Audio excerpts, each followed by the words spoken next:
Yes, people, welcome back to the Magpie Channel TV. Happy Friday, Friday night vibes here with all the latest Newcastle United news and transfer rumour mill. Most importantly, because we are 48 hours away until that PSR deadline, which Newcastle must sell before then. We're getting all the figures and what could happen over the next couple of days. It was meant to be a busy week.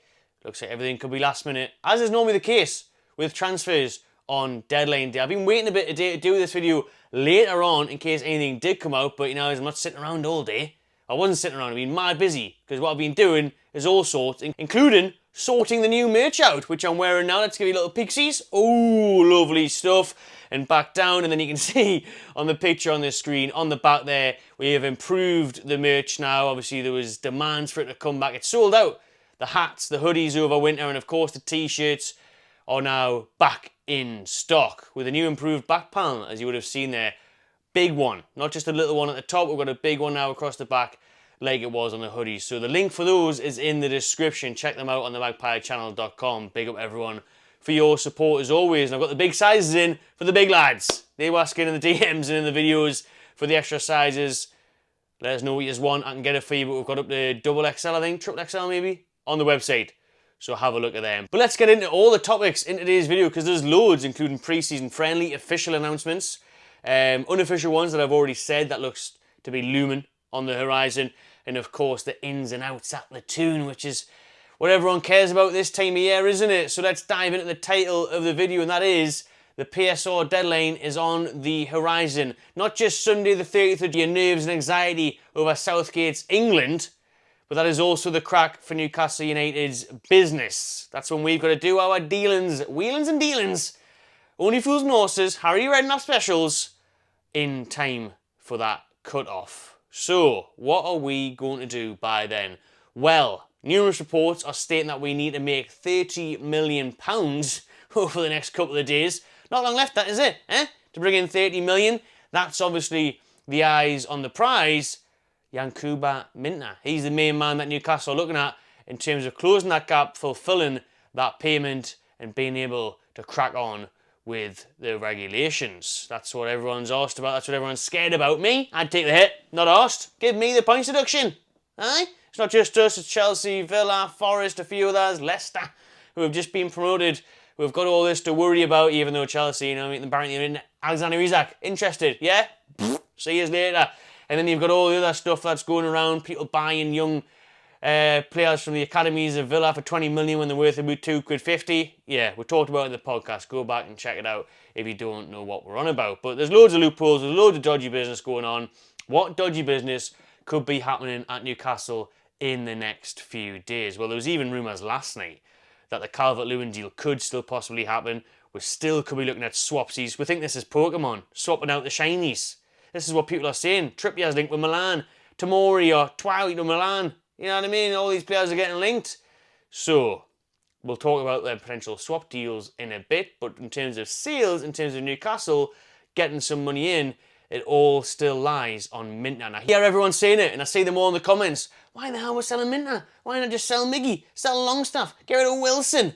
Wilson last night had cryptic messages dropping on social media. He said growing sometimes means leaving people behind. Whether that's his missus or his club, we're yet to find out. But he's training hard in pre-season, as all the players always put on. Oh, look at me in the sunshine sprinting up the hill. Nice one. It's your job.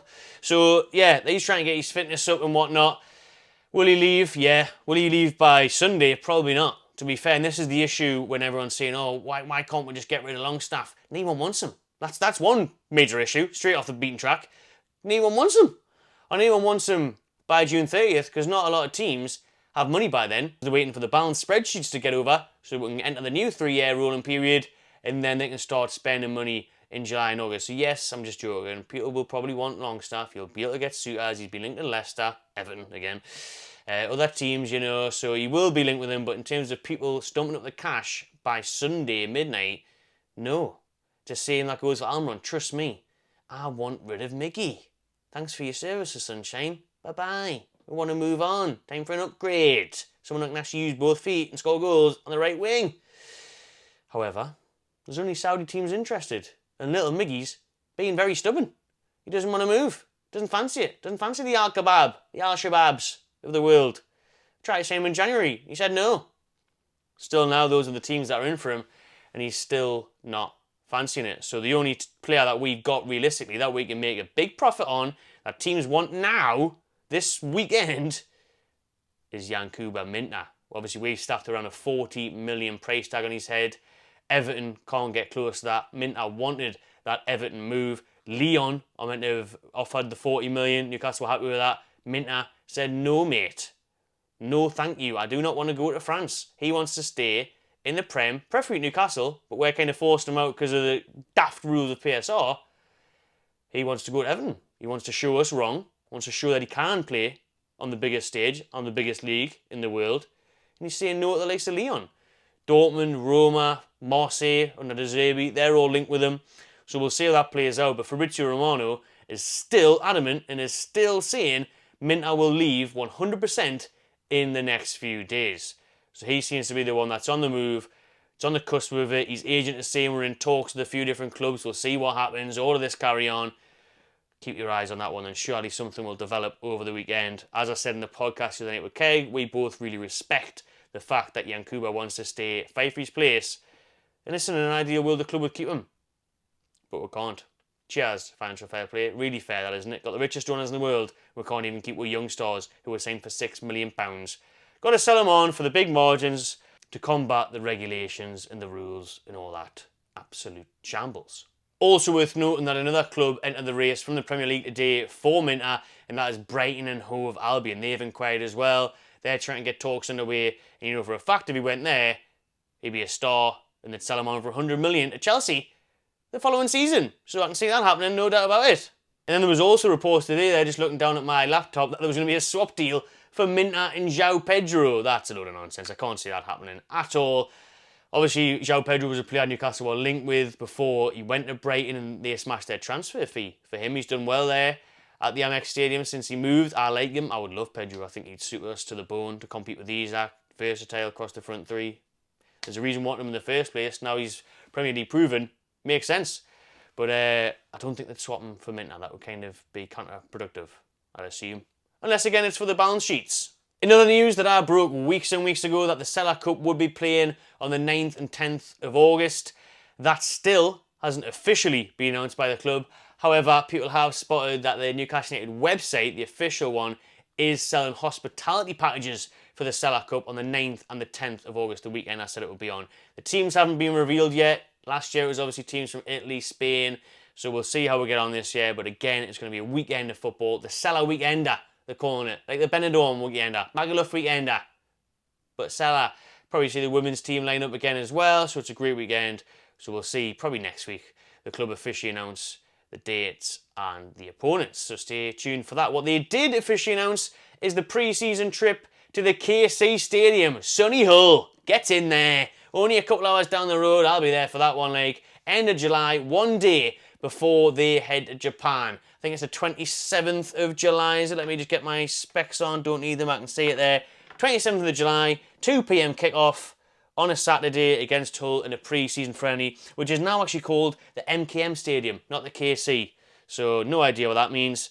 Some probably betting company or something, don't know, don't care, we will be there. Let's go. First chance to really get a good look at the Mags before they head off to Tokyo Tour. So there you go, I'm sure. I think it's about 6,000-7,000 allocation for the Toon Army, which will no doubt sell out straight away. People will be buzzing for that one, and I'm looking forward to it as well. Nice little trip down to Sunny Hull at the end of July, just over a month's time. Roll on. Less than a month, 20th of day, 27th there. Less than a month till we get to see the Mags in action again. Buzzing for it. Let's go. What else have we got on today's news stories? Got Gordon falling off his bike. I'm sure you have seen that. Poor lad, grazed his chin and his arm and his fingers and everything. Pressed the wrong brake, went flying over 10 feet in the air. But he's alright. Not that it'll matter, because I'm sure Southgate will play him for about 49 seconds on Sunday night anyways. But it'd be great to see Gordon. But good to see him in good crack today in the press conference. Spoke really well. And be just wonderful if Southgate will play him on the left. Maybe he might, considering Phil Foden's only just got back after jetting back to the UK to see the birth of his third child. So Gordon might start on the left, or surely he'll get more minutes. Impressed when he came off the bench, but it's snoozegate, we all know. We all know. Less said about England, the better. So the last couple of transfer rumours to wrap this thing up, and we have been linked with Malik Thiaw, or Thiaw, or however you say it, the young German centre-back from AC Milan. He made 30 appearances for them last season, including one against Newcastle, where he did have actually a very good game and a great clearance in that match. So he looked good there, 6'4", another unit to compete with Dan Burn at the back, Eddie Howe's Giants, and he has been linked with the Toon because everyone was saying we're in for Fikayo Tomori, which I'd love as well. 40 million price tag minimum slapped on his head. On the German defender Thiaw, 30 million, which is very decent if you ask me. I mean, they only paid 8 million for him from Schalke in 2022. He didn't quite make that German squad there at the Euros, but he's got some competition at the back, hasn't he? The likes of Antonio Rudiger. So I really like the look of this kid. He's really highly rated. He's on a list of a long list of centre-back targets for Newcastle this summer. Many options there. The club will decide which one to go for in the coming weeks, and that's from Fabrizio Romano, but it is very much a priority position this summer to bolster that defence. Back up for Fabian Shaw. This one's actually a right footer, which is nice because everyone else we've been linked with was left footed. We brought in Lloyd Kelly. We know we need more on that right side, so we'll see how the Thiaw, don't know how to pronounce it, big German defender gets on. But I'd like him. I like the look at Tomori as well, obviously. And then this kind of developed into the situation of Newcastle were in discussions with Milan regarding potential swap deals. So to avoid, having to stump up the cash, yeah, Milan, do you want Trippier? I mean, obviously a bit of cash as well, considering his age. And we'll have Thiaw or Tomori, whoever. Just give a bloody defender, please. We'll take anyone. I see a lot of people saying, whoa, we didn't want to deal with AC Milan again, eh? Can't trust these lot. Robin, after the Tonali crack. So yeah, I get that as well, because they undoubtedly knew about Tonali's crack last year, in my opinion. So I understand that, but when you've got quality defenders like that, and if they're willing to listen to offers, I'm happy with it. Let's go. 2 great defenders there. Either one of them I would happily take at the Toon. And if you can involve Trippier, someone like that swap deal, I think that makes sense. Not a bad move at all for Newcastle. But there we go, people. That's enough for this Friday night. We've talked through quite a few subjects. Drop your thoughts in the comments below. Subscribe to the Magpie Channel TV. And have a better weekend, people. Enjoy yourself.